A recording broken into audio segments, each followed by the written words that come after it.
ఒక్కసారి కొమ్మూరి గోల్డ్ కి కాల్ చేయండి. తాకట్లో ఉన్న మీ బంగారాన్ని విడిపించి మార్కెట్ ప్రైస్ కి వాళ్ళు కొనుక్కుని మిగతా డబ్బులు మీకు ఇచ్చేస్తారు. హాయ్, వెల్కమ్ టు మనం టీవీ. మనం టీవీ ఉన్నది మన కోసం. మార్కెట్లో బంగారం ధర అమాంతంగా పెరిగింది.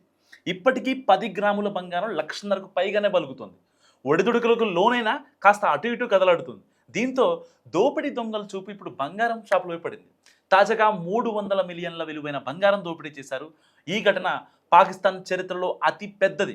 ఇంతకీ ఆ దోపిడీ ఎలా జరిగిందంటే, మలీర్లో ఉన్న ఇక్బాల్ జ్యువెలరీ షాప్లో సుమారు 300 మిలియన్ అంటే దాదాపుగా 30 కోట్ల విలువైన బంగారం వజ్రాలు దోచుకెళ్లారు దొంగలు. వరుసగా సెలవులు రావడంతో దీన్ని తమకు అనుకూలంగా మలుచుకొని దోపిడీకి పాల్పడ్డారు.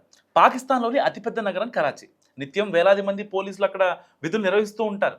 సో మాలిర్లోని పాక్ కాలనీలో వారాంతపు సెలవులను తమకు అనుకూలంగా ఉపయోగించుకున్నారు ఈ దొంగలు. సో ఆపై దోపిడీకి పాల్పడ్డారు. ఇక్బాల్ జ్యువెలరీ షాప్ వెనక గోడలో రంధ్రం చేసి ఖజానాలోకి ప్రవేశించారు. సో బంగారు ఆభరణాలు, వజ్రాలు భారీ మొత్తంలో దోచుకెళ్లారు.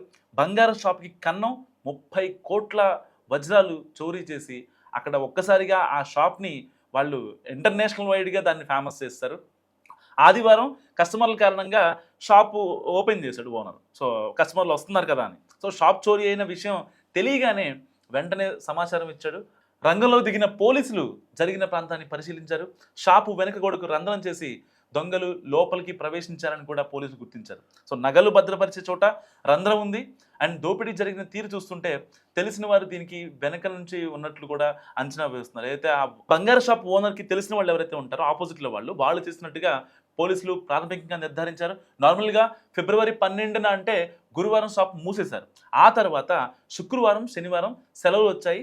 షాపు తాము తెరిచినప్పుడు ఉద్యోగులు బంగారం, వజ్రాలకున్న బాక్సులు ఖాళీగా కనిపించాయని కూడా పోలీసులు దృష్టి తెచ్చాడు ఓనర్ అయూబ్ ఖాన్. సో బంగారు ఆభరణాలు, బంగారపు కడ్డీలు, వజ్రాలు చోరీ అయినట్టు కూడా వివరించాడు. సో కట్ చేస్తే 30 కోట్ల విలువైన బంగారం చోరీ అయింది. సో పాకిస్తాన్ చరిత్రలోనే నాకు తెలిసి ఇది వరల్డ్ వైడ్గానే నిజంగా పెద్ద బంగారు దోపిడీ అని చెప్పుకోవచ్చు. మీరేమనుకుంటున్నారు? కామెంట్ చేయండి.